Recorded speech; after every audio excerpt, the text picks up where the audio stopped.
Selamat datang di channel Ruang Akademika Arif Institute of Law edisi KUHP baru.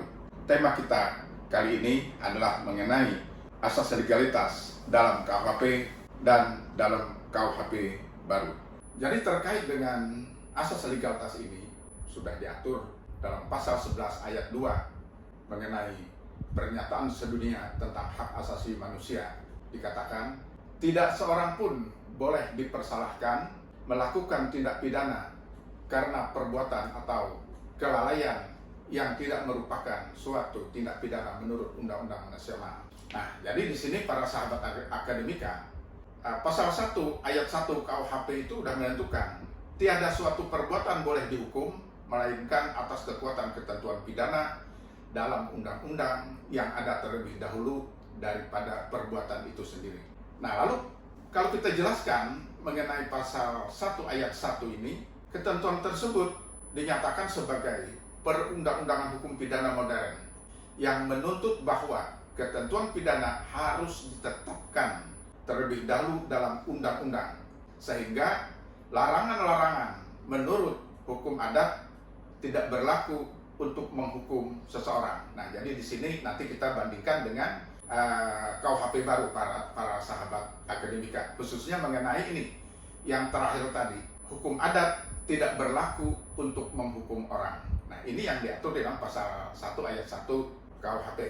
Asas legalitas yang diletakkan dalam pasal 1 ayat 1 KUHP tersebut disebut juga sebagai asas legalitas formal. Nah, dalam ketentuan ini hukum hanya dipandang sebagai hukum tertulis saja. Padahal para sahabat akademika, selain hukum tertulis, ada juga hukum yang tidak tertulis. Nah, sekarang kita bandingkan dengan asas legalitas dalam KUHP baru.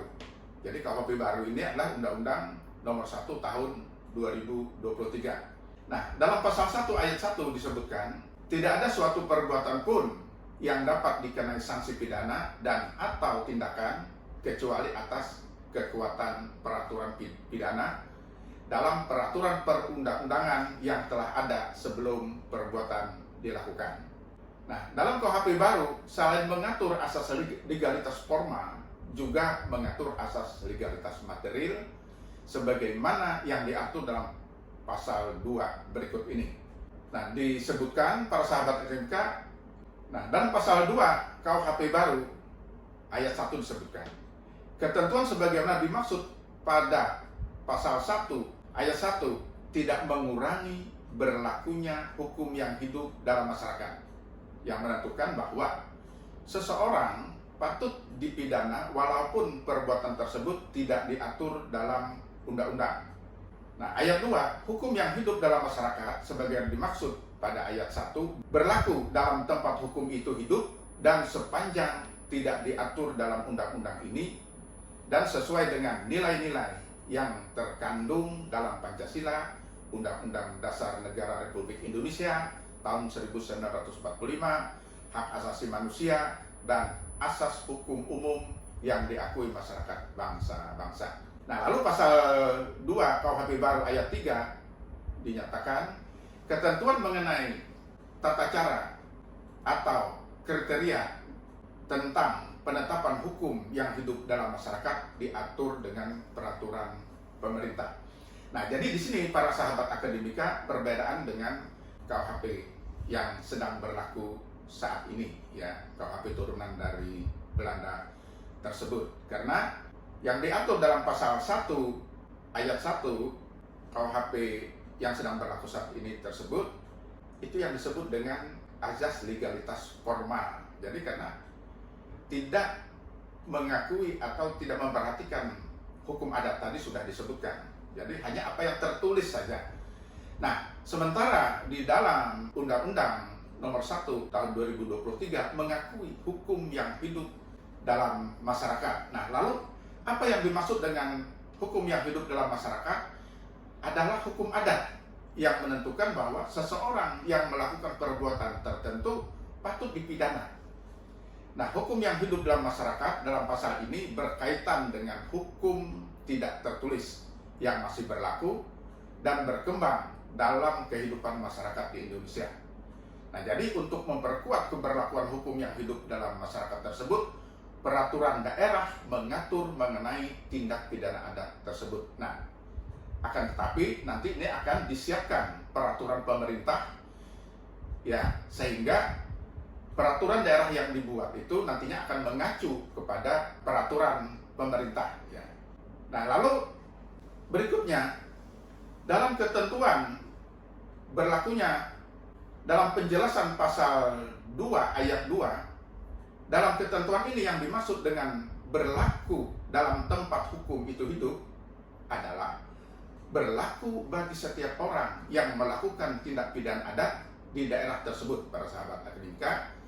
Keberlakuannya diakui oleh undang-undang ini. Jadi KUHP baru ini mengakui keberlakuan dari hukum adat itu sendiri. Dalam penjelasan pasal 2 ayat 3, peraturan pemerintah dalam ketentuan ini merupakan pedoman bagi daerah dalam menetapkan hukum yang hidup dalam masyarakat dalam peraturan daerah. Tadi sudah saya sebutkan, sehingga dimaksudkan biar ada panduan, ada pedomannya, sehingga nantinya tiap daerah itu jelas dalam mengaturnya, tidak satu daerah beda-beda, ya, karena tidak ada panduannya, sehingga dengan dibuatkannya peraturan pemerintah itu sebagai panduan atau pedoman dalam membuat peraturan daerah nantinya, jadi ada jelas sudah panduan atau guidance dalam membuat peraturan daerah terkait dengan hukum yang hidup dalam masyarakat tersebut. Nah, jadi para sahabat akademika, mengapa KUHP baru ini mengakui hukum yang hidup dalam masyarakat? Karena dalam kenyataannya di beberapa daerah di tanah air masih terdapat ketentuan hukum yang hidup dan diakui sebagai hukum di daerah yang bersangkutan, yang menentukan bahwa pelanggaran atas hukum itu patut dipidana. Jadi, hakim dapat menetapkan sanksi berupa pemenuhan kewajiban adat setempat yang harus dilaksanakan oleh pelaku tindak pidana.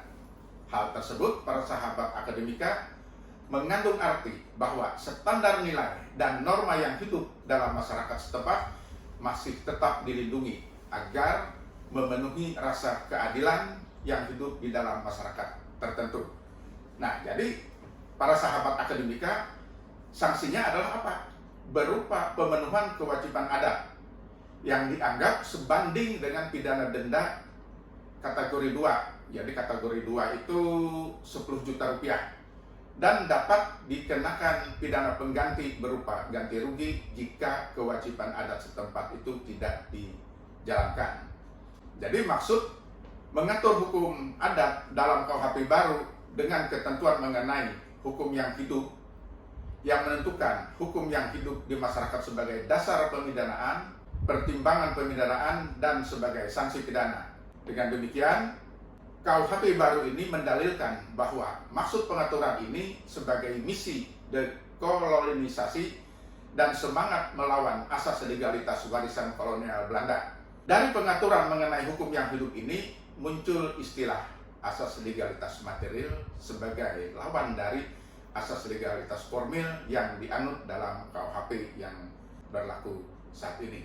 Jadi sebenarnya para sahabat akademika, dasar dari pengakuan terhadap hukum yang hidup dalam masyarakat ini itu bisa dilihat di dalam pasal 18 huruf B Undang-Undang Dasar 1945 ayat 2. Perubahan kedua dinyatakan negara mengakui dan menghormati kesatuan-kesatuan masyarakat hukum adat beserta hak-hak tradisionalnya sepanjang masih hidup dan sesuai dengan perkembangan masyarakat dan prinsip negara kesatuan Republik Indonesia yang diatur dalam undang-undang.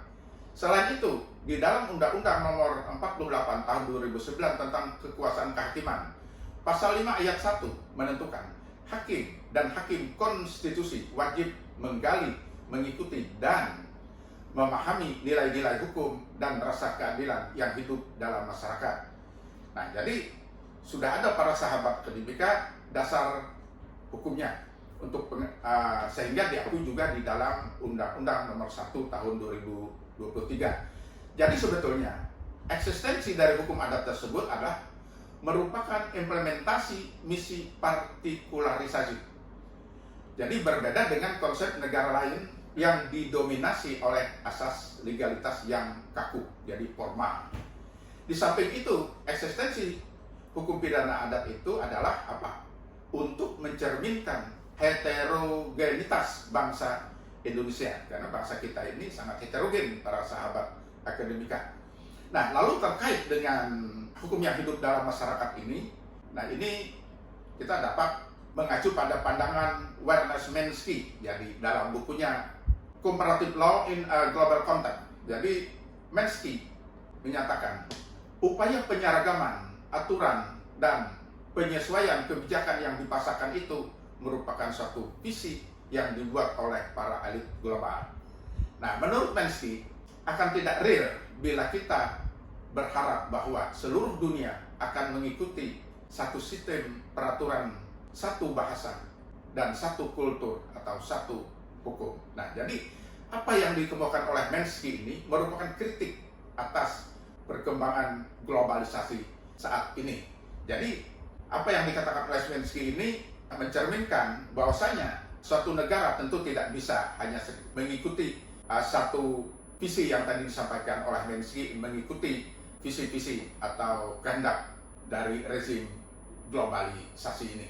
Nah, jadi sebenarnya praktek di peradilan mengenai hukum yang hidup dalam masyarakat ini pada dasarnya sudah ada sebelum Undang-Undang Nomor 1 Tahun 2003 ini disahkan.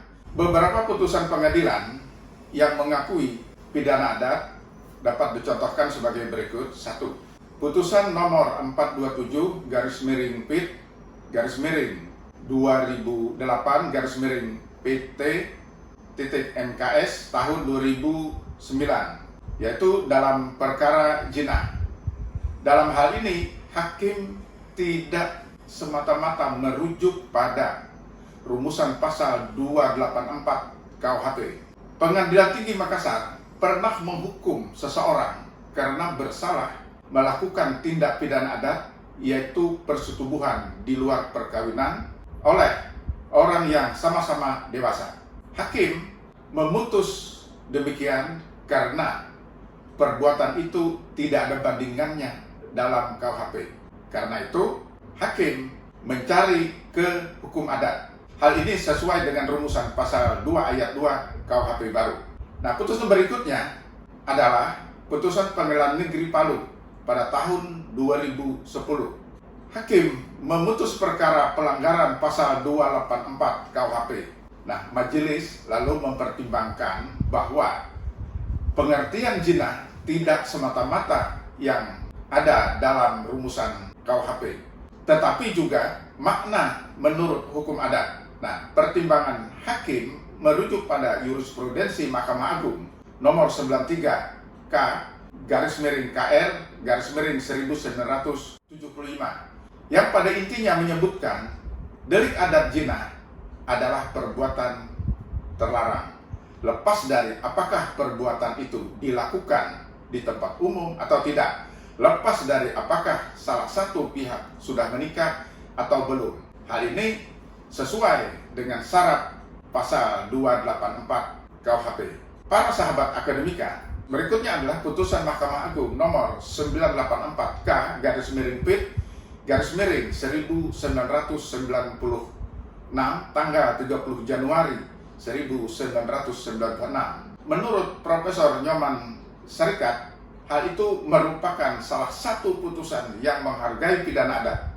Dalam putusan itu, majelis hakim menyatakan, jika pelaku perzinahan telah dijatuhi sanksi adat atau mendapat reaksi adat oleh para pemangku desa adat, di mana hukum adat masih dihormati dan hidup subur, maka tuntutan oleh jaksa harus dinyatakan tidak dapat diterima. Berikutnya adalah putusan Mahkamah Agung nomor 1644/PIT/1988 tanggal 15 Mei 1991. Dalam putusan itu, majelis hakim mempertimbangkan bahwa seseorang yang telah melakukan perbuatan yang menurut hukum yang hidup dalam hal ini hukum adat di daerah tersebut merupakan suatu perbuatan yang melanggar hukum adat, yaitu delik adat, maka kepala pemuka adat memberikan reaksi-reaksi adat atau sanksi adat terhadap si pelaku tersebut. Sanksi adat itu telah dilaksanakan oleh si terhukum. Nah, maka terhadap si terhukum yang sudah dijatuhi reaksi adat oleh kepala adat tersebut, maka ia tidak dapat diajukan lagi untuk kedua kalinya sebagai terdakwa dalam persidangan Badan Peradilan Negara, dalam hal ini Pengadilan Negeri, dengan dakwaan yang sama, melanggar hukum adat dan dijatuhi hukuman penjara menurut KUHP. Nah, hal ini para sahabat akademika sesuai dengan ketentuan pasal 5 ayat 3 huruf B Undang-Undang Darurat Nomor 1 tahun 1951. Nah, dalam keadaan yang demikian itu, maka pelimpahan berkas perkara serta tuntutan kejaksaan di pengadilan negeri harus dinyatakan tidak dapat diterima. Demikian para sahabat akademika yang dapat saya sampaikan. Ada kurang lebihnya mohon maaf. Selamat menjalankan ibadah puasa bagi yang menjalankannya. Terima kasih. Wassalamualaikum warahmatullahi wabarakatuh.